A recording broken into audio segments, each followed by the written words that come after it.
الرحيم الحمد لله رب العالمين والصلاة والسلام على رسول الله اللهم وفقنا لما تحب وترضى وبعد فالسلام الله عليكم ورحمة الله وبركاته اخوتي في العقيدة مرة شرحنا اما كلمة من نصر هذا النبي عليه الصلاة والسلام أصرمتي أها درسي ولا لظى أنا قلت لك درس بلارنا كذا الله لكن هو كان حسيني ماشي سيلتي جوا waxaan isku dayi doonaa inaan waxoogaa taariikhdii nabiga calayhi salaatu wasalaam masiiradiisiina wax ka nidhaano waxaanan isku dayi doonaa inaan qaab aan ilqeynayo aanan kitaabka farta marinaynin inkastoo dadku ay inta badan codsanayeen kitaabka raxiiqulmakhtuum la yidhaahdo aniga sawigala macaan yahayba أكرم ضياء العمر السيرة النبوية الصحيحة كيس الله يرحمه لكن waxaan isku dayi doonaa bal umuuman labada kitaab aynu uga adeegsanayna wixii oo kooban inaynu soo bandhigi doono waayo siirada nabiga calayhi salaatu wasalaam waxa ay tilmaamaysaa waa diintii oo la dhaqan geliyay marka waa dadkii diinta dhaqan geliyay nabiga calayhi salaatu wasalaam iyo saxaabadiisii oo ah sifadii ugu saxsanayd ee loogu dhaqmo islaamka inaga waxaynu haynaa hadda isagoo quraan iyo sunno ah oo qoraal ah laakiin marka kane waxa weeyaan isagoo camaliya oo dad ay matalayaan quraanka iyo sunnadii yani dad ama bashar dhaqankiiba waxay matalayaan quraanka iyo sunnadu siday wakaayeen saadaradeed way fahamkeedu uu ka dhow yahay qofku inuu markiiba suuro fiican ka fahmi karo diintu siday ku faaftay ama wixii ay siday ama risaalada iyo macnaheediiba waxaan isku dayi doonaa markaasi balsay labada sheekh usoo naqliyaan inta badan inaanu soo guuriyo haddii ay jiraan mawaadiic ama meelo loo baahan yahay in gaar loosii tiltilmaamo insha allahu haddaynu awoodno oo isku dayi doonaa cumuuman culamada muslimiintii markay siirada ka waramayaan waxay u sameeyaan gogoldhac ama hordhac hordhacaasi waxay ka bilaabaan ama waxay ku tilmaamaan wixii nebiga ka horreeyay calayhi salaatu wasalaam hordhaca waxaa looga dan leeyahay inay dadku fahmaan bulshadii uu nebigu u yimi caynka ay u ekay si aada u garan karto inta ay guurtay bulshadani markii dambe siday u ekaatay yani waxaad qiimeyn fiican sawiri kartaa nebigu calayhi salaatu wasalaam iyo saxaabadii uu soo saaray iyo mujtamacii muslimiinta ee kawinmay siday u ekaadeen inta uu u jiray mujtamacii hore ee jaahiliga ahaa oo markaad ka jaahiliga ah suuradiisa aragto ayaad garanaysaa dadkani inta ay guureen inta ay leekay waxaa kaloo runtii dhadhawaanayo aad garan kartaa maadaama mujtamac nooca u egba la raray oo islaamnimada ay bedelka intan lee ku samaysay inaanu jirin mujtamac dunida ka mid ilaa in la rari karo noocan loo rari karo ay ku xidhan tahay uun sida alla inoo waafajiyo subxaana wa tacaala iyo sida dadku juhdi uu bixiyo o dadka diinta tan ugu yeedhayaan qaybtaa hore markay ka waramayaan culamada taariikhda islaamiga qorta qaarba sibay u tilmaamaan qaarkood ilaa aadam bay isku dayaan taariikh muujisa inay kasoo sheegaan yani min aadam kutubu taarikh in badan oo kamidi nebi aadam bay kasoo bilaabaan qaarkood waxay ka bilaabaan dhulka iyo cirka iyo sidii alla u sameeyey waa ka ilaa ay soo gaarsiiyaan laakiin taariikhahaas hore ee qadiimka ah waxoogaaga yaree waxyigu sheegay mooyaane inta badani maxfuud maaha sidaa awgeed labadan kitaabee horteena yaalla midba inbuu soo koobaya laakiin waxay isku dayi doonaa inaan si fudud u wada guud maro kow ummadda carbeed iyo dhulkay degto waa dhul macruufa carabina intan jaziira alcarabiya la yidhaahdo unbay taariikhdeeda oo dhan degi jirtay carabta taariikhiyan markay culamadu qaybinayaan ilaa 3 qaybood bay ka dhigaan carab ay yidhaahdaan waa alcarab albaa'ida ama carabtii tirtirantee hore ee gabowday waa caad iyo thamuud iyo kuwan qur-aanku ka waramo iyo carab ay ku tilmaamaan alcarab alcaariba oo ah qaxtaaniyiinta nimanka la yidhaahdo carabta gasha iyo carab almustacraba oo ah kuwii nebi ismaaciil calayhi salaam ka abuurmay ama cadnaan cidda gasha ah inkastoo culamada badh ay leeyihiin qaxtaan iyo cadnaan labaduba ismaaciil bay galeen waana sida uu rajaxaya ibn xajar alcasqalaani xafidahu llah raximahu llah alxaafid ibn xajar waa sida uu rajaxayo oo isagu wuxuu leeyahay labada kooxoodba qaxtaan waa min aali naabit binu ismaaciil buu qabaa halka ay qoladan kale ka yihiin cadnaan ibnu ismaaciil ay ka galayaan. marka aynu soo koobno had iyo goor taariikhda carabeed marka la tilmaamayo maalan qaxtaaniyiinta nimanka la yidhaahda asal waxa uu ahaa yaman, laba qabiilo waaweynna waa u qaybsanaayeen, niman ximyar la yidhaahdo iyo niman kahlaan la odhan jiray. kahlaan inta badan waa guureenoo shaam iyo masar iyo dhulkaasi dadkii degi jiray markii dambe ayay u badnaayeen. ximyarinta u badnaa dadka meesha tan kusoo hadhay. carabta kale ee mustacrabka ee cadnaaniyiinta loo nisbaynayo waa carabta markaasi nebi ismaaciil si dhaba uga abtirsata. nebi ismaaciilna waa ina nebi ibraahim calayhim assalaam. nebiyullaahi ibraahimna saynu taariikhda ku wada hayno dhulka ciraaq buu ka soo baxay ama dhulka ciraaq buu u dhashay, dabeetana falastiin buu u hijrooday, kadibna wuxuu yimi maka, halkan markii dambe laga sameeyey. waxaanu keenay saynu wada naqaano xadiidkii bukhaari ku yaallay ibnu cabaas uu warinayay, mawquufka ibnu cabaas ku ahaa siduu sheegayey. haweenaydiisii haajiro la odhan jiray iyo ilmihii ay dhashay oo nebiyullaahi ismaaciil calayhi salaam, labadoodaasi ayuu maka keenay. dabeetana maka ayuu kaga tegey isagoo aan waxba uga tegin, uga tegay oo qura sibraar biyo ah iyo mid timira, ama laba weeloo midna biyo ku jiraan midna timiri ku jirto, oo u sheegayna inuu ilaahay subxaanahu watacaala amray inuu halkaa kaga tago. sida aynu taariikhda ku haynana waxaa la tilmaamaa ibraahim inta la hubo 4 jeer oo dambe ayuu meeshaasi kusoo noqday. yani markaa hore ismaaciil keenay, mar labaad ayuu yimi oo ah markan ay nusuusta qur-aanka ka warramaysa uu rabay inuu qalo ama inuu gowraco wiilkii ismaaciil ahaa. falama aslama watallahu liljabiin وناديناه أن يا إبراهيم قد صدقت الرؤيا إنا كذلك نجزي المحسنين إن هذا لهو البلاء المبين وفديناه بذبح عظيم. marka الله سبحانه وتعالى kaga warramayo oo ay qolada kitaabka tawraad haysata ama kana iminka tawraad ku sheegayaan sifru takwiinkooduna uu ku sheegay inuu dhowr iyo 10 jir markaa ahaa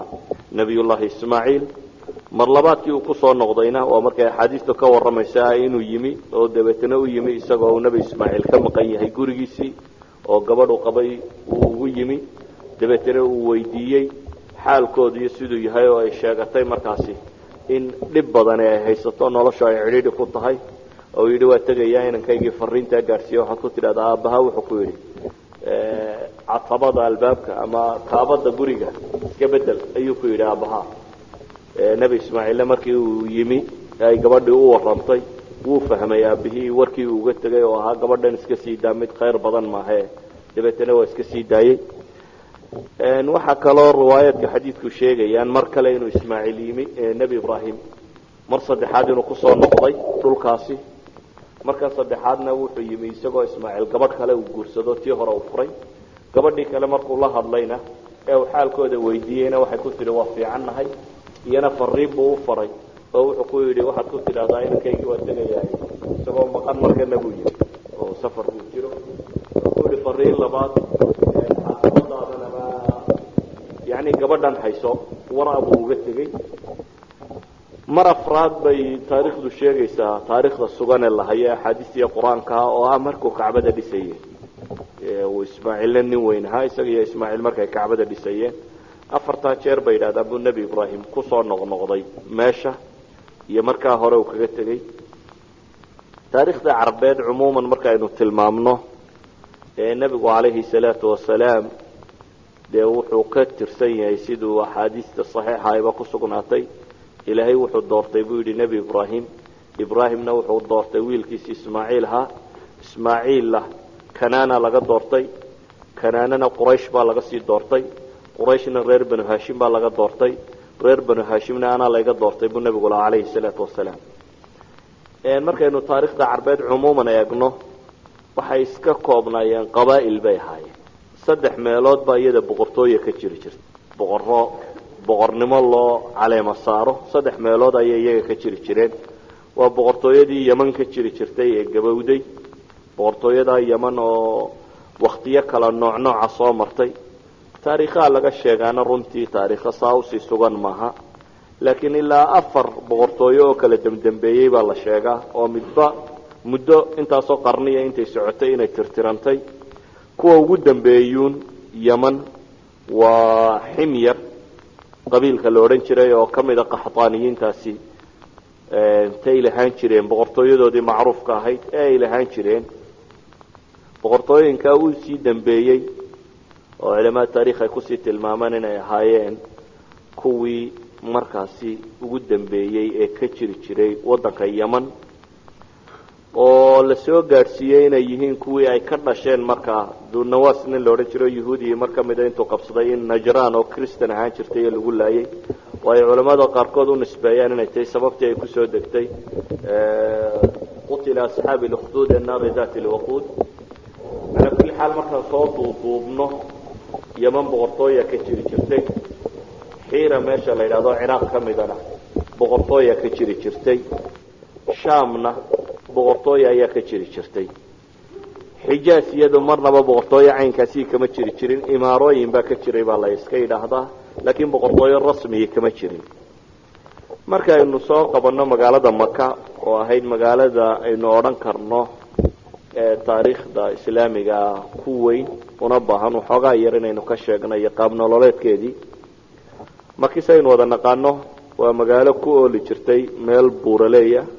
oo laba buurood hareeraha kaga wareegsan yihiin oo sida bil oo kale ay ku yihiin Quraysh baana degtay meesha tan gaar ahaan Qusay ibn Kilab ninkii la oran jiray oo kamida Quraysh nabiga kaleey salaatu wasalaam ku aftirsada kamida Qusay ibn Kilab ayaa degay meesha tan Qusay ibn Kilab waxa yiraahdaan waa ninkii koowaad ee awooda inuu googooyo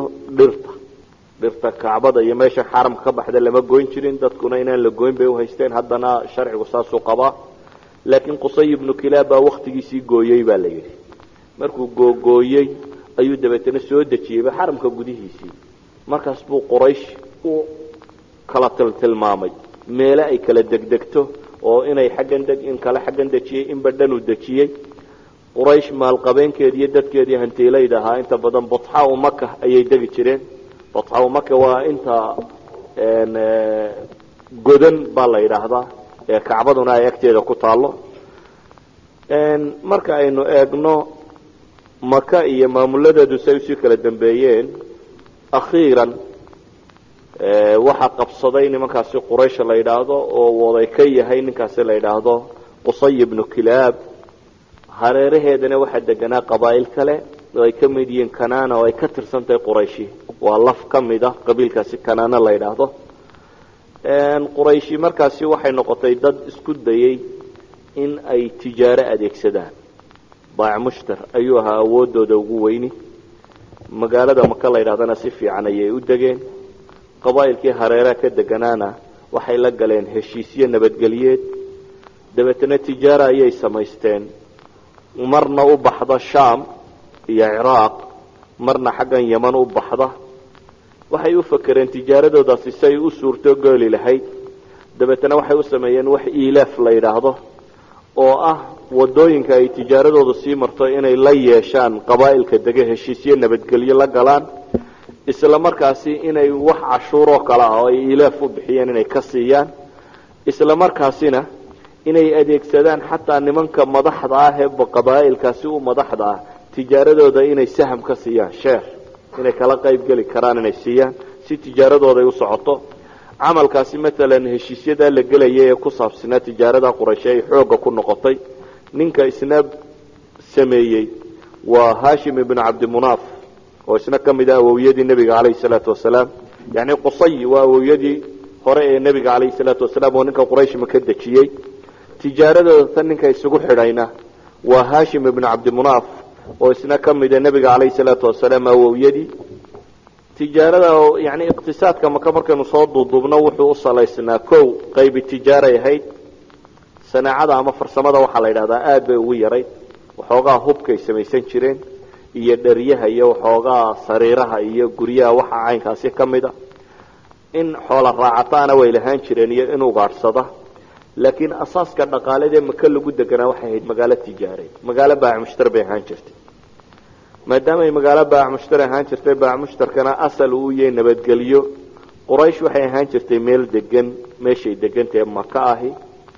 dad badanna waxay kula jirtay mucaahadaad ama heshiisyo waxaanay ahayd un tijaarada waxa ugu badan ay ka shaqayso heshiisyada ay qabaa'ilka kale la gashayna waxay u fudaydisay in tijaaradooda ay tijaara duwaliya noqon karto oo ay duwalka kale iyo dhulka kale la baayac mushtarayn karaan weliba dagaaladii ka dhaxeeyey Persia iyo Romanska ama labadii dawladood ee waaweyn ee markaa jiray ina waxay carqalad galiyeen dariiqii iyaga u dhaxeeyay tijaariga ahaa ee isku xidhayay Yurub ama waqooyigaas oo dhan iyo Asia dariiqa isku xidhaa inta badan Sham iyo Iraq iyo dhulkan baa la mari jiray dagaaladii labada dawladood u dhaxeeyay baa xidhay taasi waxay sababtay baa la sii yiraahdaa in aan dariiqi Makka uu aad u xoog bato tijaaradu inay marto oo mesela India iyo dhulka alaabta laga keeni jiray waxay iman jirtay baa la yiraahdaa badda ay soo mari jirtay Yemen bay iman jirtay dabeetana Yemen bay Makka ka tagi jirtay Makka ka qaban jirtay markaasi Sham iyo xagga Roman isku ka taliya saasi daraadeed waxay noqdeen dad isku xidha mujtamacaad badan oo tijaari ah ayay Makka ahayd reer Makkana maadaama ay tijaaradaasi in badan ka shaqeynayeen waxay noqdeen dad maalqabeen badan uu ku jiro oo reer Makka rag baa kibirku gaarsiiyay weelkoodu dahab wax ku cabi jiray weelashay wax ku cabaan dahab ay Abdullah ibn Jadaan in la oran jiray koobku wax ku cabaa dahab uu ahaan jiray marka Qurayshi waxay yeelatay tabaqaad kala sareeya tabaqo tijaarada raasul maalka weyn haysata oo heshiisiina kula jirta dawladaha ama qabaa'ilka iyo wadooyinka dadka dega oo waliba tijaaradoodu qaab shirkado kale ay u dhisan tahay oo ah qaafilo aad u badan la israaciyo oo dadkoo dhan shares la siiyo laga qayb galiyo inay tijaarada si ka wada qayb gali karayaan oo dadka danyarta aan wax badan haysan ribo wax ku siisa nidaamka ribowiga ee bangiyadu isticmaala iyo tabaqaad aan waxba haysan oo aad u fuqara ah oo aad u waxtar aan waxba haysanin labada kooxoodba way deganaayeen dekadaha isticmaali jireen inta badan meel shacbiya la yiraahdo ay ahaan jireen oo ay dekadan jideemka taqaaniina macruufka ah waxay bilaabantay baa la yiraahdaa khilaafadii Uthman radiyallahu anhu ayay bilaabantay markaasi Makki waxaan leenahay umuuman waxay ahayd magaalo baayac mushtar oo xaggan xabashida iyo Afrikana waxa ka iman jiray buxuurta iyo dhirtan la shita iyo baalgorayeedka iyo maxaa la yiraahdaa foolmaroodiga iyo hargaha iyo ninka madoow la adoonsado xagga Shaamna waxa ka iman jiray baa la yiraahdaa inta badan waxa la cuno daqiiqda iyo sarreenka iyo saliidaha iyo khamriga iyo cinabka iyo waxaasina xagga Shaam bay uga iman jireen xaggan India ama India dhankeedana iyaga waxa uga iman jireen inta badan looxa iyo filfisha iyo baharaadka yani waxyaabahan yaryar raashinka lagu darsado tirada badan leh dharka iyo xariirta iyo waxaan la tolo weelasha waxaasina inta badan waxay ka iman jireen dhanka kan India tijaaradaas bay u dhaxeeyeen siyaasadda Quraysheedna umuuman waxay ahayd siyaasad ku salaysan deganaanshiyo iyo in loo dhimriyo iyo heshiisiyo in la galo oo may ahayn dad dagaal badan waayo taariikhda Quraysh waxay yiraahdaan qabla intaanu nabigu iman calayhi salaatu wasalaam aanay dagaalka u xidhxidhan horteed taariikhan waxa loo hayaaba afar dagaal waxay galeen afarta dagaalna waa xuruub ilfijaar afarta loo oran jiray afarta dagaalna inta badan waxa la yiraahdaa munaawashaad yaryar baaba iska ahaayeen yani dagaalo xataa aad u waaweyn ma ahayn ee dagaalo waxoogaa loo lama yaryar oo aan saa u sii badnayn buu ahaa saadaradeed waxa la yiraahdaa Qurayshi intan ka horeysay islaamka may ku badnayn dagaalku siyaasadooduna waxay ku salaysnayd in dadka heshiis iyo tijaarada in shirkad laga siiyo iyo lacag iyo qaabkan fudaydka ah ay ku salaysnayd waliba waxa kale siinayeen mudnaan kale waxay deganayd markas diiniyo dadku diin ahaan buu uga dambeeyay markas diiniya ayay deganayd oo diintii Nabi Ibrahim laga dhaxlay wixii ka soo haray meesha uu sii yaalay inkastoo markii dambe waqtigii ay khuzaaciyiintu ka talinayeen meesha tan ay diinta qaldeen gaar ahaan ninkii la oran jiray Amr ibn Luhay al-Khuzaaci oo xadiista saxiixiiba ay ku soo aroortay inuu nabigu lahaa ka waxaan arkay isagoo naar xiidmihiisa ku daba wareegaya buu nebigu tilmaamayay yani ahlu naarku ka mid yahay ninka kani waa ninkii koowaad ee asnaamta keena maka sanamkii hubal la odhan jiray buu kasoo iibsaday sham dabeetana tuurta kusoo qaatoo keenay kadibna asnaam badan baa la keenay ilaa iyo kacbada agagaarkeeda uu nebigu calayhi salaatu wasalaam ka dumiyey 360 sanam 360 sanam oo la caabudo sanamadaas iyo waxaasi way tiro bateen qaarkood dhagxan la qoray bay ahaayeen qaarkood xataa waxay iska ahayd uun meel yaroo buuroo taagan oo dhagaxun ku urursan yihiin maalan sanamadii asaaf iyo naaila iyo waa kuwii marwe iyo safwe iyo meelaha yaalay iska kor yaruunoo kuusan oo dhagxan saarsaaran tahay ayay ahayd sanam caabudkan iyo waxa kanina dee sida bukhaariba sheegaya xadiidkii aburaja alcutaradi saxaabigii la odhan jiray uu tilmaamayey waa kii sheegaya yani dadku say sanam caabudkan iyo waxa kan xad bay ka gaadheen uu lahaa marka aanu weyno xataa dhagax intaanu ciid isku ururinaa baanu neef adhiya ku lisnaa buu yidhi markay isku dhegtaan caana idaadoo kale marka lagu liso isku dhego ciidda yari ay si dhagaxoo kale u ekaato baanu sanam ahaan u caabudi jirnay yani xad markaa xataa dhagax la waayo in caana lagu lisi jiray ciidda inay isu yaro dhegto uun aada waxaa u batay asnaamtaasi iyo cibaadaadkaasi la halmaala sanamadaasi markaynu usoo noqono magaalada maka iyo dhismaheeda iyo qaabkay u salaysnayd waxaynu leenahay kacbada ay deganaayeen baa dad badani kaga dambeeyey oo qurayshi manzilo ay ku haysatay markaynu eegno maka iyo dadkii u kala dambeeyeyna jurhum ayaa taariikhda inta la hayo kuwii ugu horeeyey ahaayee nebi ismaaciilba uu ugu yimi agagaarkooda iyagoo degan dabeetana khusaaca dabeetana quraysh baa degtay quraysh weliba qusay ibnu kilaab ninka la yidhaahdo markaynu eegno taariikhda maanta la hayo kama badna maalan adabka jaahiliga carabeed iyo waxaa marka la eego waa ilaa 150 sanadood qabla alislaam taa macnaheedu waxa weeyaan 400 iyo waxoogaagii meelahaasi ayay u badan tahay taariikhdu wixii ka dambeeyay si fiican loo hayo ee meesha tan taalay waxaana bilaabay uu ninkaasi qusay ibnu kilaab loo odhan jiray markuu meesha tan degay qusay ibnu kilaab markuu dhirtan googooyay quraysh meesha dejiyey oo inta maalqabeenkina magaalada meesha gudaheeda ay sii deganayd dacaladeedana inta aan waxaysan baa inta badan deganayd wadaaiftii diiniga ahaydna isaga ayaa reerkooda u qaybqaybiyey ama caruurtiisii qusay ibnu kilaab waxa ugu weyne uu meesha tan ka sameeyey waxaa ka mid ahaa daaru nadwa oo ah guri ay qurayshi ku shirto oo laysugu yimaado oo taladoodu ka go'do gurigaasi oo runtii ay yidhahdaan waa waxyaabihii saaciday inay maki ahaato meel nabadgelyo iska salaysan waayo mar haddii la hayo meel waayeelku intuu isugu yimaado lagu shiri karo arrinta lagu gorfayn karo qadiyad kastaoo dhacda mar haddii ay soo gaadhi karto waayeelkoo loo soo gaadhsiin karo waa arrin inta badan nabad iyo xal ku dhammaan karta qusay ibnu kilaab markaa waxyaabaha caanka uu sameeyey waxaa ka mid ahaa daaru nadwa meesha la yidhaahdo oo uu ka sameeyey guri yar oo xagga albaabka kacbada u furan oo ay odayada quraysheed oo dham fadhiistaan oo lagu shiro waxaa ka mid ahaa inuu liwaaga quraysheed isagu markaasi gacanta ku dhigtay oo inaan dagaal geli karin qurayshe ilaa iyo liwaagan ay hayaan mooyaane waxaa ka mid ahaa yani xijaabada oo ah furahan kacbada inay iyagu haystaan iyo sadanada iyo cidda u wadaadada ah iyo intan oo dhan inay iyagu gacanta ku hayaan waa xijaabadii oo ka mid ah rifaadada waxa la yidhahdo rifaadat lxujaaj oo ah xujaajtu markay yimaadaan waxa aan waxhaysan in diyaafo loo sameeyo meel ay wax ka cuni karaan dadkan soo xajaya waayo xajku waa cibaadaadkii uu ka tegay nebi ibraahim marka calayhi salaam ilaa nebi ibraahim sianu baa loo soo xajayay marka xataa intaan nebi moxamed calayhi salaatu wasalaam iman waa la xajayay laakiin xajkii oo la qalday oo shirkiyaad iyo waxaan diinta ka mid ahayn lagu daray ayaa joogay marka xujaajta iyo dadkan isugu yimaada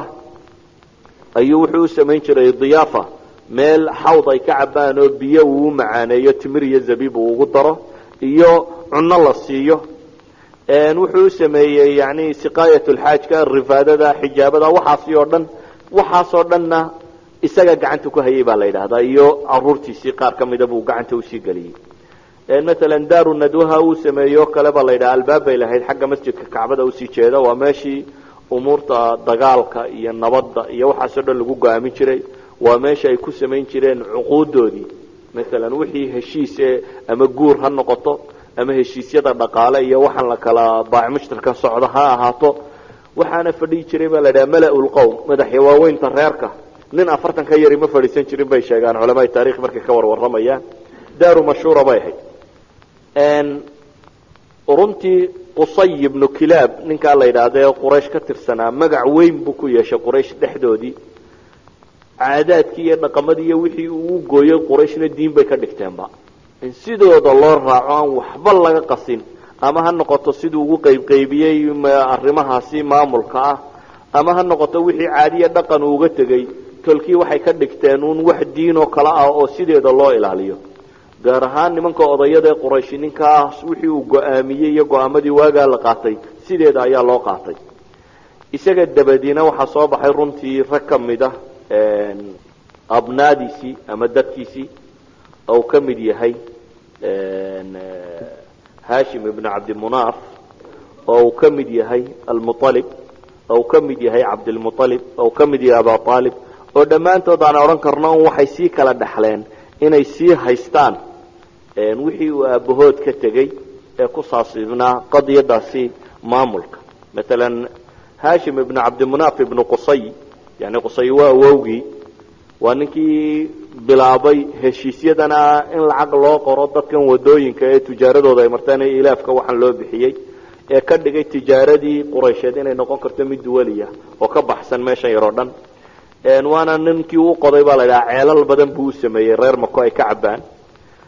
walaalkii oo almualib ahaa ayaa ka dhaxlay markuu isagu dhintay qabsaday mualib wuxuu ku caan ahaa baa la yidhahdaa nin dulmiga neceb buu ahaa nin akhlaaqda fiican dadka fara buu ahaa nin cibaado badan buu ahaa quraysh markaa oday ay ka dambeeyaan buu ahaa waxaa ka mid ahaa hashim inankuu dhalay ee mualibna adeerka u ahaa ee loo bixiyey cabdilmualib magaciisa caadiga shayba baa la odhan jiray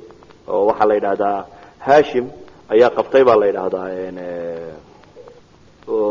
hashim markuu guursaday ee wiil dhalay ayuu ka tegey wiilkii uu dhalay wuxuu kaga tegay yani isagoo yar ayuu hashim dhintay dabeetana odaygan mualibaba waa dambe loo sheegay isagoo wiilkii 6 jir meelaha maraya ama weynaaday wuu doono wuu soo qaaday markii uu keenayna carabtii ama quraysh waxay aragtay wiilkan yar uu sito dabeetana wiilkii waxay isaga bixiyeen war waa adoon yar oo isagu keensaday bay ilaa cabdilmualib bay u bixiyeen yani magaciisa asalkii shayba buu ahaa mualibna waa adeerkii oo hashim la walaala oo soo koriyey markaas iyo keenay dabeetana cabdilmualib buu iskaga caanbaxay cabdilmualibna wuxuu runtii nin aada ugu caanbaxay deeq oo shaybat alxamdi bay markay doonaanna odhan jireen waanu kaloo ku caanbaxay waa ninkii u qoday mar labaad ceelkan zamzamka ah yani zamzamka nabiyullaahi ismaaciil ayaa ka tegey laakiin waxay yidhahdaan khusaaca berigii meesha la isku dildilay ee ay arkeen inay ka baxayaan bay aaseen ama dabooleen ama tirtireen marka meesha waa la waayey waxaa la sheegaa inuu riyooday cabdilmualib ilaa 4 jeer uu riyooday markii ugu dambaysayna in loo tilmaamay meeshay tahay riyadaasi sanad xasana bay runtii ku soo aroortay ilaa caliy bn abi aalib ka soo aroortay dabeetana ceelkan buu u qoday ceelkii zamzamka markuu qoday ee soo saarayna waa muran dambaa ka yimi oo quraysh baa ku qabsatay quraysh markay ku qabsatayna qaab bay u garnaqsadeen calaa kulli xaal insha allah waa laga yaabaa inay mar dambe aynugu soo noqoto waxaan uga jeednay intan aynu ka warramayno oo dhan cumuuman inaynu ka waranno qaabkay u dhisnayd magaalada maka iyo sidii loo joogay laakiin taariikh ahaan marka laga warramayo taariikhda had iyo goor waxay ka bilaabaanuun nebiga calayhi salaatu wasalaam dhalashadiisii maadaama taariikhdeenu dee nebiga uunay ku salaysantahay calayhi salaatu wasalaam inta ka horeysa waxaad moodaa inaan wax badan laga sheegin ama wax badan dadku ka odhanin waxa ugu badan ee laga warramaa un inay tahay nebiga calayhi salaatu wasalaam iyo dhalashadiisii mararka ugu badan waxa kale laga warramaa waa zamzamka iyo sidii uu qodmay iyo in la tilmaamo un ma'aasirtan reerkii uu nebigu ka dhashay inay reer meesha magaca kale ku ahaayeen hadduu yahay odaygii qusay ee magaalada degaankeeda iyo waxa kan waxaynu naqaanaa nebiga calayhi salaatu wasalaam marka laga warramayo nasabkiisu 3 qaybood buu u qaybsamaa qayb culamaai taariikh ama culamaai siira dhammaanteed way isku waafaqsan yihiin qaybna aad bay isugu khilaafsan yihiin qaybna iyada waxaa laga sheegaaba waa iska war kutirkuteena 3 qaybood aynu tilmaamayna waxa weeyaan qaybta ilaa cadnaan inta la gaadhayo cadnaan inta la gaadhayo oo 21 awow ka tirsan 21 ka tirsan culamada taariikhda soo warisa dhammaantood way isku wada waafaqsan yihiin yani nabiga in la oran jiray Muhammad ibn Abdullah ibn Abdul Muttalib ibn Hashim ibn Abd Munaf ibn Qusay ibn Kilab ibn Murra ibn Ka'b ibn Lu'ay ibn Ghalib ibn Fihr Fihr waa ninka Quraysh la yiraahdo Fihr markaasi 10 buu ka soo tirsadaa xagga dambe Cadnaan iyo Fihrna 10 kale si kala tirsadaan 22 kaas iyaga waa la isku wada waafaqsan yahay waxaana u badantay inay thaabitiin marka Cadnaan laga bilaabo ilaa iyo nabi Ismaaciil la geynayo aad ba khilaaf badan u jira yani taariikh kala badan oo aad u kala gadisan oo aan isku xidhnayn ayaa markaas la tiriyaa laga bilaabo weeyaan Cadnaan ilaa iyo inta la gaarsiinayo Ismaaciil ama Ibrahim xaga ka sii dambaysan markaa ka sii muran badan inaad nabi Ibrahim u abtirisay ilaa Aadam aad gaarsiisana kutub taariikh ama kutub siira intaba way qoraan مثلا waxaan filayaa inay Cadnaan مثلا iyo Ismaaciil meelahaas ilaa 40 baan u maleynaya inay u dhaxaysiyaan laakiin inta dambe oo dhami waa iska murankeedu iska tiro badan yahay si qurana uma wada tilmaamna marka aynu hore uga socono inta tan waxaynu u gudbi karnaa waxyaabaha ugu caansan waxa kamida bi'ru zamzamka iyo qodistiisa oo aynu nidhi waxa ugu asaxsan riwaayada ibn Isxaaq laga warinayo ee Ali ibn Abi Talib gaaraysa sanadkeeduna xasan yahay ee sheegaysa inuu ku riyooday Abdul Muttalib oo marafraadkii loo tilmaamay ama aasaarta sheegaysa wixii uu ka soo saaray iyo kullaha riwaayad daciifa bay yiraahdaan yani waxyaabo badan bay sheegaan oo meesha ka soo saaray oo ceelka markuu qodayo calaamado loo sheegay waxyaabo ka soo saaray kuwa aasaarta ku soo aroorto dhami waa daciif wax badan runtii ma sheegayaan afarka labaad inta badan la sheegaa waa qisadii waqtigii uu nabigu dhashay calayhi salaatu wasalaam ee caamul fiilka qisatul fiil iyada waxaanu naqaanaa quraanka sugay alam tara kayfa fa'ala rabbuka bi ashaabil fiil quraanka ayaa sugay culimada taariikhda qortaana waxay ku tilmaamaan inay ahayd 570 ama 571 kii miilaadiyada tanimka 2001 maraysa marka 570 qaarkoodna waxay ku tilmaamaan 571 kii meelahaas inay qisadaas duuduubkeeda oo dhan markaynu isu soo geynana waxa ay sheegaysaa yani baad saxaaba ayaa laga warwariyaa laakiin saxaabada laga wariyay waa saxaaba yar yar oo iyaga iyo qisada tan ilaa 50 sanadood meelahaas ay u dhaxaysay laakiin waxaad garan kartaa un aafaar ka hadhay oo qisadan la wada yaqaan inay jirto mesela Aisha radiyallahu anha waxay sheegaysaa inay soo gaadhay yani waa sanad saxiix sanad xasan oo ku soo aroortay Aisha kale mesela waxay sheegaysaa inay soo gaadhay oo ay aragtay iyadu maroodigii abrahaninkii waday iyo kii saayska wahaye meedmeedi jirayba labadaas oo indhoolayaal oo magaalada dawarsaday inay soo gaadhay yani maroodiyada nimankii waday niman kamida weeyaan oo indhoolayaal oo dawarsada inay soo gaadhay mesela saxaabi yar oo la oran jiray Qabat ibn Shaym ba filaya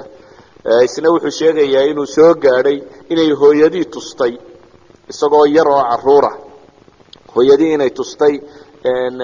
saaladii uu dhigeen maroodiyadii nimankaasi wateen oo midabkeedu xataa isbedelay laakiin isaguna waa caamul fiilka waxoogaa buu ka horeeyay yani wiil yar oo waxoogaa jira sanawaada ayuu ahaa isna waa Tirmidhi ba warinaya ala kulli xaal qarayn badan baa tilmaamaysa ama qisadu siday u dhacday khulaasatul qawl waxa la sheegaya nin abraha la oran jiray oo xabashi ahaa markay dhul badan sameeyeen oo isku dayeen carabtan ku sii socota kacbadan u xajisay in laga duwo ay u taag waayeen ayuu meel sameeyay meeshii waxay soo wariyaan riwaayadkaas in kastoo aanay xooganeyn in nin carbeed kiniisadii intuu sameeyay kiniisadii waxun kaga sameeyay ala kulli xaal wax kastaba ha ahaatee ninkan abraha la yiraahdaa wuxuu ku talagalay inuu duulo oo uu soo dumiyo abraha markaa waa nin xabashiyeed oo yaman xukuma. xabashidu laba jeer ayay yaman kolba gumaysatay, marka waa mar ka mid a kooxda tan abraha uu joogay, waa markii dambe ayaan rajaynaya. abraha wixii kasii dambeeyey waxaa qabsaday yaman persia. markaa nebigu calayhi salaatu wasalaam markuu soo baxay ee nebinimada lagu soo dejiyey bershiyan baa haystay, yaman eeraan baa haysatay. waktiga ay xabashidu haysatay meesha tan ayuu ciidan diray, ciidankaasoo ugu talagalay inuu kacbada soo dumiyo. laakiin ciidankaasi markii uu soo gaadhay maka duleedkeeda, waa dulxas meesha la yidhaha, markuu soo gaadhay baa la yidhahdaa bay fadhiisteen maroodiyadii. marka xagga kacbada loo dareeriyana way fadhiistaan, haddii jiho kale loo sii daayana wuu iska dareeraan. meeshii iyagoo joogana ilaahay baa kusoo itixaamay tayran ababiil tarmiihim bixijaaratin min sijiil. shimbirahaasi duulaya ee dhagxanta la dhacaya ayaa yimi. shimbirahaasi dhagxantii bay dadkii la dhaceen, dadkii badh meeshii bay ku dhinteen, qaar waa xanuunsadeen. abrahaha kan waxaa la yidhahdaa sancu isagu ku dhintay bay yidhahdaan, isagoo googo-aya buu yimi oo xanuun kalaa ku dhacay oo dabeetana meeshaasu ku dhintay. qisadaasi marka lasoo duudubo waxa ay sheegaysaa in la jebiyey un abraha iyo kooxdiisii sida qur-aanka naskiisa ku cad. nebigu calayhi salaatu wasalaam waxaa lagu tilmaamaa inuu dhashay sanadkaasi caamulfiil. waxaa qisooyinka meesha la tilmaamo ka mid ah nebiga calayhi salaatu wasalaam aabihii ee cabdilaahiya cabdilmualib bay waxay sheegaan inuu nadaray. nadarkaana ibnu cabaas baa soo arooriyey, sanad saxiixa kusoo saaray inuu nadaray cabdilmualib. waktiga uu nadaray riwaayad iska daciifa kusoo arooray, laakiin marka la isku daro calaa kulli xaal mursal saxiix sanadkiisu xasan yahayna waa kusoo arooray. waxay iyaduna duuduubkeeda sheegaysaa uun cabdilmualib markuu zamzamka helay qurayshtii kale ku qabsatay. qurayshtii ku qabsatay waxaa lagu heshiiyey in la kala garbaxo. riwaayaadkaasi qaar ka midi waxay sheegayaan inay qabteen sham iyo yamani xaggaa in la isla qabtay, kaahina joogtay, habar falalawadii inay soo kala saarto. dabeetana dhexda markii la soo socday in biyihii madheen. riwaayaadka qaarkood waxay leeyihin biyihii oo dhan baa madhay, qaarna waxay leeyihin isagumaa biyihii ka madheen iyo intii la socday ee intii haysatay biyihii kamay madhan. markii biyo la waayey kadibna ama fardihii uu fuushanaa mid ka mid a adinkiisu meeshuu ku dhuftay baa ilaahay biyo ka siiyey. riwaaya kaloo daciifana waxaan rajaynaya inaad sheegayso roob baa daay. mid kastaba ha noqotee biyaa la helay. dabeetana dadkii haraadka u baktii gaadhay mar labaad unbaa ilaahay cabdilmualib biyo ku siiyey. dabeetana waxay dhahaan war ninkan mar dambe alla biyo inagu siiyey, kuwii hore waxba yana ku qabsanine ha loo daayo. zamzamkii saasaa loogu daayay baa layidhi. waxay idhaahdaan caruur badan markaa muu lahayn bay leeyihin lagu haystay zamzamkee wuxuu nadaray hadduu xoogaysto ilaahay 10 wiil siiyo uu rag iska dhicin karo inuu 10kaa mid ka mid a ilaahay u sadaqadeeyaba. 10kaa mid ka mid ah inuu ilaahay u sadaqadeeyo. waxa la yidhahdaa 10kii wiil baa ilaahay siiyey. dabeetana nadarkii wuu qori tuuray baa la yidhaahdaa. qori tuurkii wuxuu ku dhacay cabdilaahi. dabeetana cabdilaahi inuu gowraco way ku adkaatay. dadka badh waxay qisaska qaarkood sheegaan in falalawadu u geeyey oo iyadu ay tidhi isaga iyo 10 halaad bay diyadu ahaan jirtay, isaga iyo 10 halaad u qori tuur oo cabdilaahi ku dhacday, tidhi 10 kale ay cabdilaahi ku dhacdo 10 kale oo boqol isaga ku arsay. laakiin riwaayada fiicani iyadu waxay sheegaysaa inuu 100 iyo cabdilaahi loo qalin tuuray, yani loo qori tuuray, qurca loo sameeyey. cabdilaahi iyo 100ka markii loo qori tuurayna 100kii halaad ayay qurcadii ku dhacday. markaa nadarkii wuxuu ku dhacay in 100kaa halaad la gowraco, cabdilaahina la sii daayo. cabdilaahi markaa wuxuu u guuriyey inan aamina bintu wahab lo odhan jiray. tafaasiisha sida loogu guuriyey iyo arrimaha ku saabsan kumay soo aroorin iyaguna dariiqo saxiixa. asxaabu taariikh yani riwaayad aad u tiro badan bay iska soo arooriyaan. cumuuman waxaynu leenahay uun wiilkaasi gabadha wuu guursaday. dabeetana wuxuu qabtay madiina. riwaaya baan rajaynaya inay xasan tahay baa sheegaysaa inuu u diray timir inuu uga soo iibiyo oo timir ka doono. cabdilmualib uu uga diray madiina. markii uu madiina yimina wuu ku xanuunsaday cabdilaahi. markuu xanuunsadayna uu geeriyooday. wuxuu geeriyooday riwaayadka saxiixisay sheegayaan iyadoo uurka uu ku jiro nebigu calayhi salaatu wasalaam. culamaa taariikh qaar baa qisas badan oo kale soo arooriya wakti inuu nebiguba dhashay intan saro inuu jiray waxaa laakiin inta badani waa iska wada daciif waxaasi in sha allah waxa saxiixa inuu uurka isagoo ku jira uu dhintay nebiga aabihii calayhi salaatu wasalaam culamada taariikhna waxay wariyaanba islaantii markaa gabayo borordiiq oo ay tirisay oo ay odaygeeda dee dhintay u tirinaysay nebigu calayhi salaatu wasalaam wuxuu ku dhashay markaasi maka dhalashada nebiga calayhi salaatu wasalaam war badanoo usbuuro ah baa laga sheega warar badanoo aan waxba ka jirin laakiin waxaynu isku dayaynaa waxaas aan waxba ka jirin tirada badan loo dhan inaynu iska dhaafno nebigu calayhi salaatu wasalaam magaalada maka ayuu ku dhashay sanadkaasi la yidhaahdo caamulfiilka caamulfiilkaasi oo u ahaa baynu odhan karnaa irhaas yacni nebiga calayhi salaatu wasalaam alla uu sii muujiyey oo yacni basharkao dham qadiyad ay sii fahmeen oo warkeedu dunidoo dhan uu gaadhay oo aada uu gaadhay qaabkii uu nebigu u dhashay waxa ku soo arooro oo dhami inta badan waa wada daciif iyo mawduuc iyo kadaab wuxuu ku jira waxaan khayr badan lahayn allahuma ilaa xadiid xasana jira xasan ligayrihi weliba isaguna ah oo sheegaya in ay ku riyootay nebiga calayhi salaatu wasalaam hooyadii nuur ka soo baxay oo qusuuru shaam oo dhan ifiyey kaasi waa in sha allah xasan ligayri ama waxa laaliya waxa kale ay ku soo arooriyaan ama ha noqoto qaabkii uurka nebiga ay u siday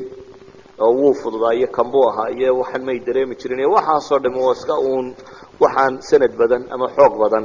loo haynin waxaa la mida iyaguna kuwa sheegaya markuu soo dhacay nebigu calayhi salaatu qaar baale wuu soo booday unoo gacmuhunbuu dhulka ku taagay laakiin waxaasoo dhami waxba insha allah waxba nebiga ku kordhin maayaan yani waxay dadku jecel yihiin in la buunbuuniyo laakiin buunbuunis risaalada u ah iyo wixii alla uu ku ammaanay siduu u dhashay wax badan waxba ku kordhin maayaan riwaaya daciifa sheega isagoo gudan baabuu dhashay iyada lafteedu waa daciif qaar baa sheega malakul jibriil baa guday iyada lafteedu waa daciif qaar baa sheegay inuu cabdilmualib guday iyana waa daciif laakiin waa iska macquul in la yidhaahdo cabdilmualib maadaama uu isagu hayay oo aanu aabihii uu dhintay oo awowgii ahaa isagu soo korinayay inuu isagu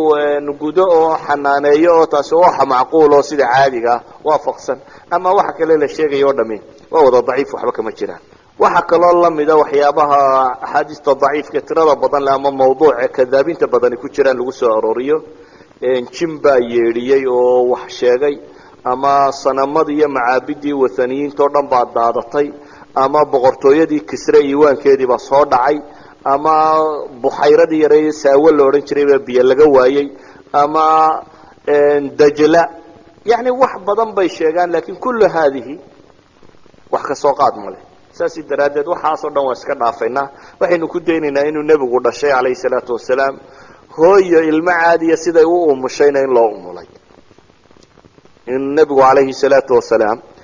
taariikhdii uu dhashay waxa ay culamada taariikhda qora isku wada waafaqsan yihiin waktiga la yidhaahdo caamil fiil laakiin maalin muu ka dhashay waa qadiyad iska muran badan maalan saaxib araxiiq almakhtuum wuxuu isagu leeyay mid waa laisku wada waafaqsan yahay axaadiis saxiixa ku soo arooray inuu nebigu isniin dhashay iyada taa muran kuma jiro inuu nebigu calayhi salaatu wasalaam maalin isniineed dhashay iyada wax murani kuma jiraan axaadiis saxiixina waa ku soo aroortay waana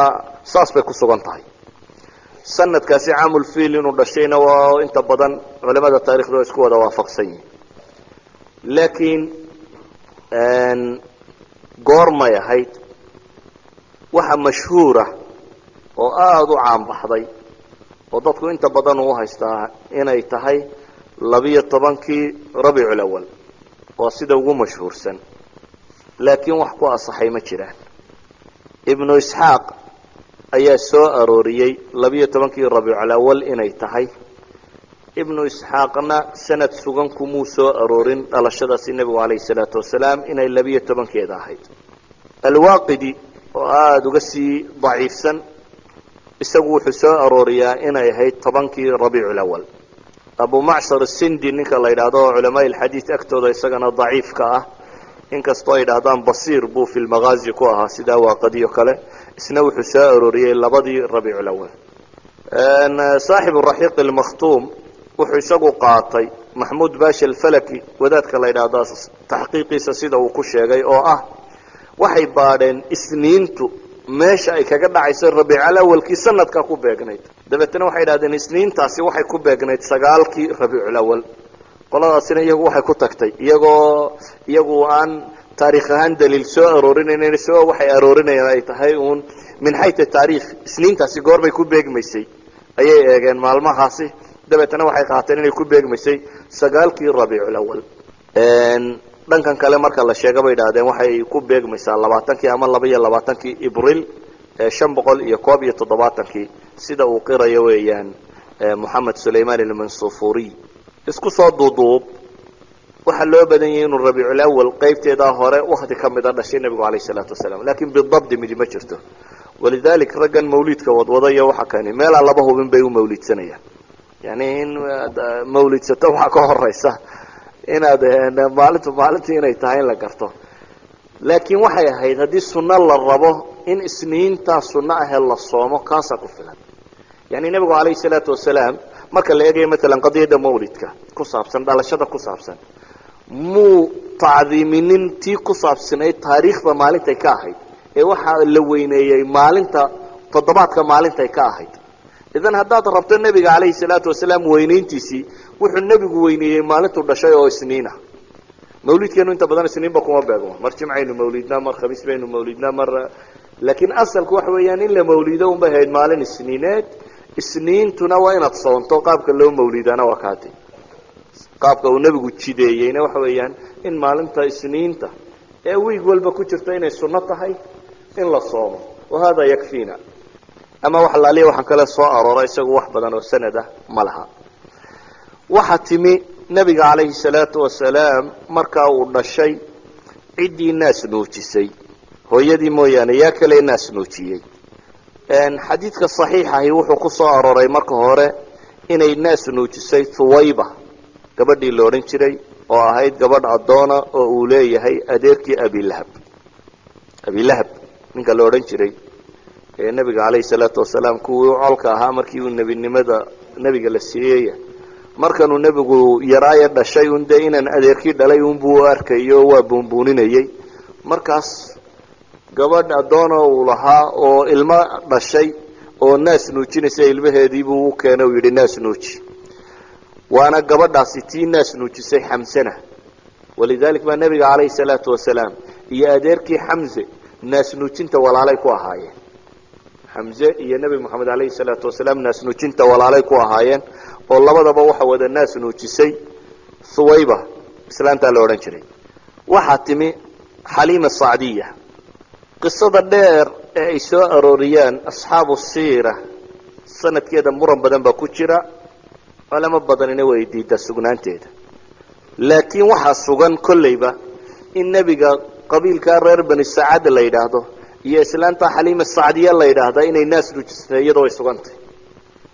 tan aynu leenahay ibnu isxaaq aynu leenahay qisada dheere la tilmaamo waa qisada tan iyado ee sanadkeeda muranku ku jira. waa qisada sheegaysay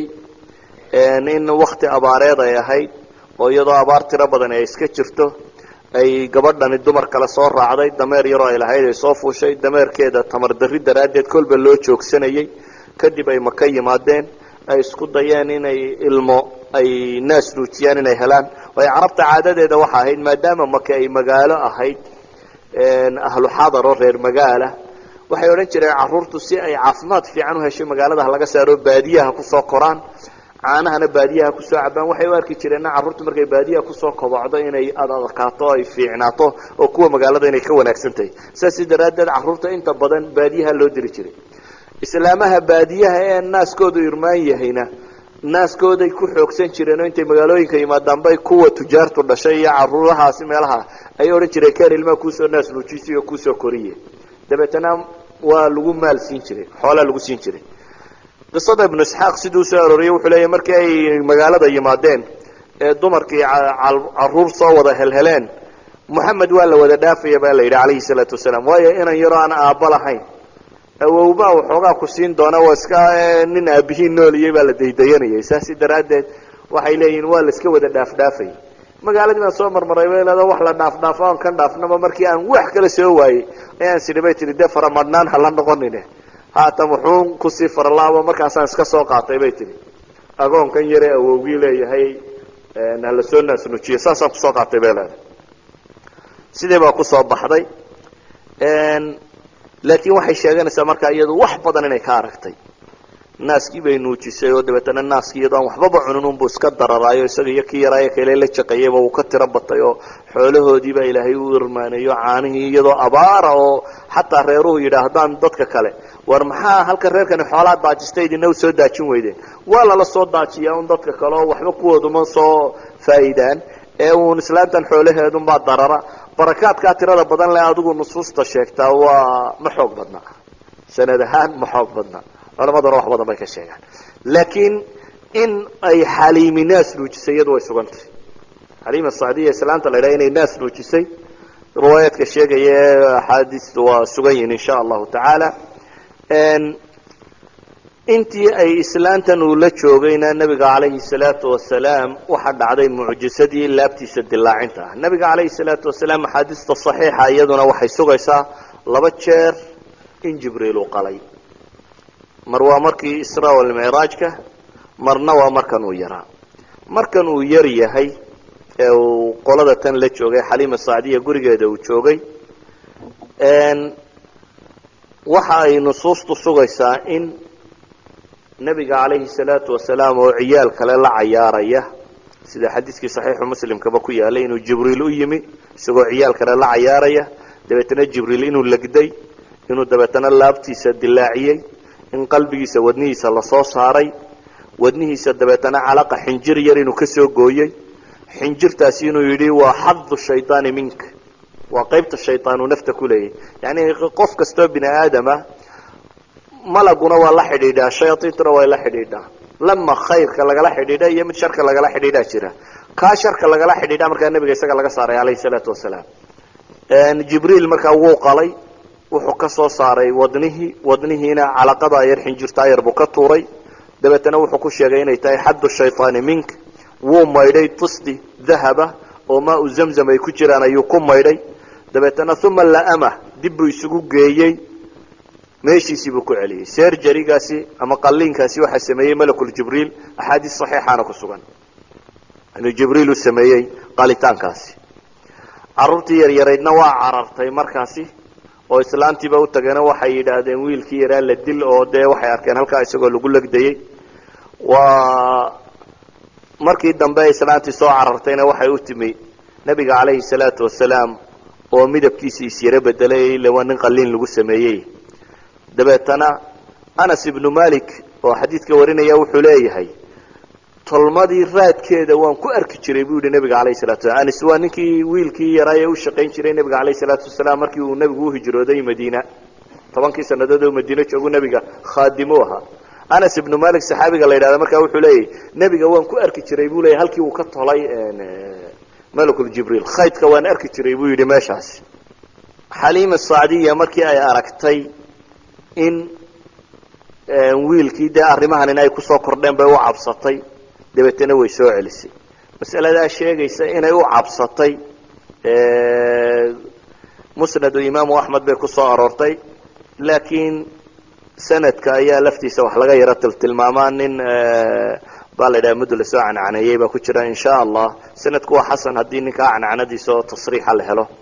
calaa kulli xaal islaantaasi waxay ka cabsatay maadaama ay aragtay wiilkii wixii ku dhacay oo dhan way cabsatay waxay istiri ilmahan yuu wax kugu noqonin haddaba reerkoodii isaga celi dib bay usoo celisay oo waxay keentay markaasi magaaladii maka ahayd ayay kusoo celisay waxaanay gacanta ka gelisay markaa reerkoodii hooyadii baa gacanta laga geliyey hooyadiina markii ay muddo yar haysayba way geeriyootay waxay qabatay baa la yidhaahdaa makay usoo kaca madiinay soo qabatay iyadoo rabtay abtiyaasheeda ama de wiilka abtiyaashiina inay soo tusto isla markaasi inay soo eegto xabaashii odaygeeda dabeetana markii ay kasoo noqoto ay dhexda soo socoto ayay dhexda ku go'day siday culimada taariikh sheegaan alabwa meel la yidhaahdo maka iyo madiine dhexdeeda ah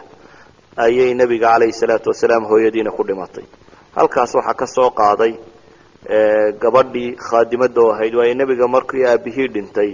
wuxuu uga tegayba baa la yidhaahdaa 5 neef oo geelan filaya iyo in yaroo adhiya iyo islaan madow oo ummu ayman la odhan jiray oo nabiga calayhi salaatu wasalaam tiisoo xaadinada u ahayd ee soo korisay marka ummu ayman iyo cabdulmutalib oo odaygii hayayba iska hayay saas baa cabdulmutalib uu ku hayay ilaa iyo isaguna intii uu ka geeriyoonayay waxaa la yidhaahdaa 8 jir meelaha markuu ahaa iyadana sanad saxiixa kuma soo arorin oo culimada taariikhda sheegtay 8 jir meelaha markuu ahaa buu geeriyooday cabdulmutalibna markaas baa lagu wareejiyay adeerkii abi aalib nin xoolo badanna ma ahayn laakiin caruur badanna uu ahaa mana xoolo badnayn haddana nebiga calayhi salaatu wasalaam muddo aada u badan ayuu maciisa ahaa ilaa iyo intuu dhowr iyo 40 jir gaadhayay nebiga calayhi salaatu wasalaam si weyn buu maciisa u ahaa in badanna wuu la soo wax ka soo rabay inkastoo aan ilaahay ku anfacin diintiisii oo aanu rumaynin abi aalib isagoo 40 sano nebiga u soo gargaarayay in ku dhodhow haddana gaalnimunbuu ku dhintay